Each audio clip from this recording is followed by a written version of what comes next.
A reading from the Holy Gospel according to Matthew, chapter 22, Parable of the Wedding Feast. Jesus began to speak to them in parables once again. The kingdom of heaven may be compared to a king who gave a feast for his son's wedding. He sent his servants to call those who had been invited, but they would not come.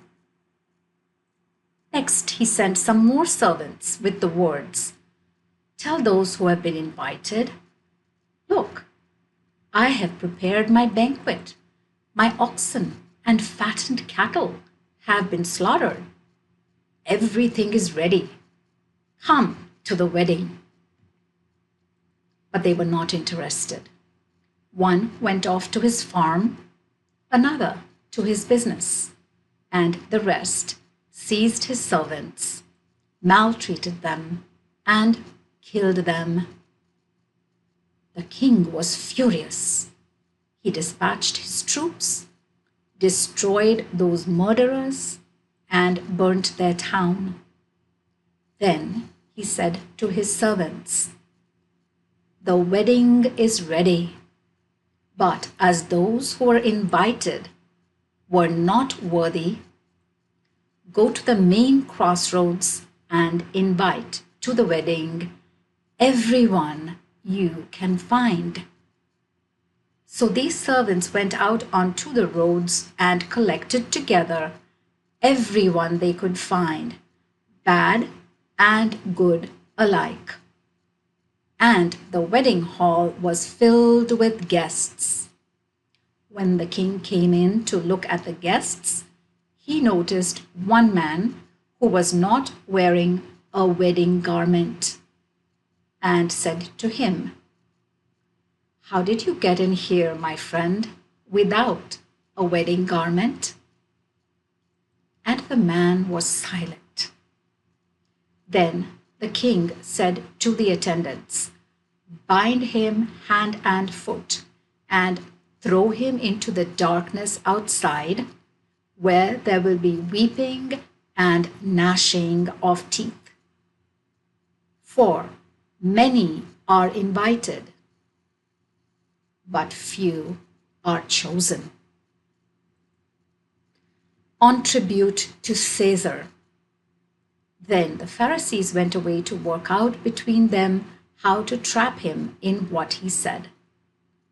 And they sent their disciples to him, together with the Herodians, to say, "Master, we know that you are an honest man and teach the way of God in all honesty, and that you are not afraid of anyone because human rank means nothing to you. What do you think? Is it permissible to pay taxes to Caesar or not?" But Jesus, aware of their malice, replied, "You hypocrites, why are you putting me to the test? Show me the coin for the tribute." They handed him a denarius, and he said, "Whose portrait is this? Whose title?" They replied, "Caesar's." Then he said to them, "So pay Caesar what belongs to Caesar, and God what belongs to God." When they heard this, they were amazed. They left him alone and went away. The resurrection of the dead. That day, some Sadducees approached him, denying that there is any resurrection. And they put this question to him, "Teacher, Moses said, if a man dies childless, his brother is to marry the widow and raise children for his brother. Now there were 7 brothers among us. The first married and then died without children, leaving his wife to his brother. Similarly, also the second and the third, and so on to the seventh. Last of all, the woman herself died.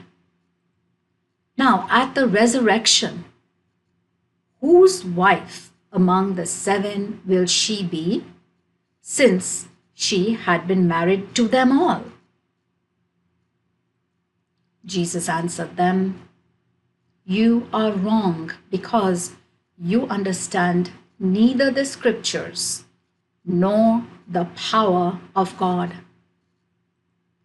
For in the resurrection, men and women do not marry. No, they are like angels in heaven. And as for the resurrection of the dead, have you never read what was said to you by God? I am the God of Abraham, the God of Isaac, and the God of Jacob." He is God, not of the dead, but of the living.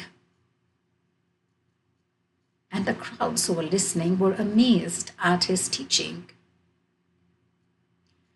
The greatest commandment of all. But when the Pharisees heard that he had silenced the Sadducees, they got together, and to put him to the test, one of them, a lawyer, put a further question.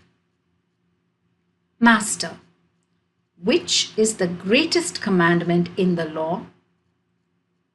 Jesus said to him, "You shall love the Lord your God with all your heart, and with all your soul, and with all your mind.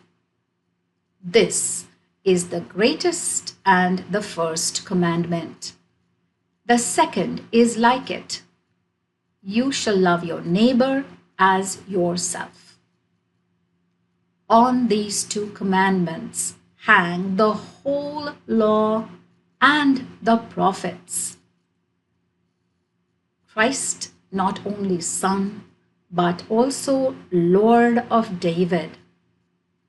While the Pharisees were gathered round, Jesus put to them this question: "What is your opinion about the Messiah? Whose son is he?" They told him, "David's." He said to them, "Then how is it that David in the Spirit calls him Lord, where he says, 'The Lord said to my Lord, take your seat at my right hand till I have put your enemies under your feet'? If David calls him Lord, how then can he be his son?" No one could give him any answer, and from that day, no one dared to ask him any further questions. The word of the Lord.